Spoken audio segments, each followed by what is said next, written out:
Greg, if you could tell us about Wi-Fi security risks. Yes, Wi-Fi is ubiquitous. It's everywhere you go now, right? I have a Comcast account, and if I go to anyone else with a Comcast account, I can connect to their Wi-Fi by default. It's outside of their network, but it's still internet access. So Wi-Fi proliferates everywhere. We all use it and depend on it every day, but there are a lot of hidden risks. So let's go over those. Public Wi-Fi networks can really put your personal data at risk. Here's how. A fake network can be set up by a hacker, and they can name it the exact same thing or almost the same thing as the coffee shop you're at. And if you connect to their fake Wi-Fi network, that hacker is going to inspect all your traffic. Anything that is unencrypted, they will see. Worse than that, if you've got sharing and other things enabled on your laptop or phone, they can push malware down to you and potentially infect your computer and lead to remote compromise and theft of your data. So there's some really dangerous things that can happen when you're joining public Wi-Fi. You need to know about that. Okay, so a lot of security risks seem to go around a hacker taking advantage of looking like everything that you end up doing and using every day, like the Wi-Fi network. So that's a Yes.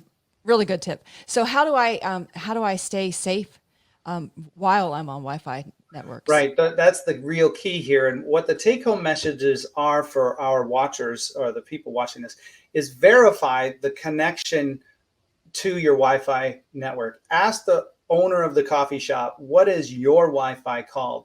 And make sure you're connecting to that network, not a lookalike network. Also, I would recommend that on public Wi-Fi, you avoid checking sensitive or critical applications like your banking or paying bills online. Do that in the privacy of your own home on a network you trust. Turn off sharing on your device. This just invites a hacker to connect into your machine or your laptop or your phone and see what they can steal.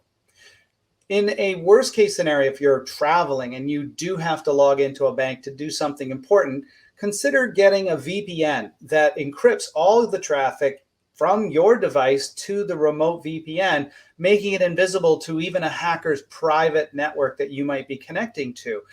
That's a great security measure. Lastly, it's a really good idea to turn off all of these protocols like Bluetooth and Wi-Fi when you're not using them. There have been known vulnerabilities in those protocols that even if you're not using it actively, but it's enabled, they can break into your computer. Now, we try to keep on top of those. You should apply all the patches to your operating system to protect yourself, but turn it off if it's not in use. So by following these best practices, you can better protect yourself and your private data from theft and compromise. So the message is become more aware to become more secure. Yes, absolutely.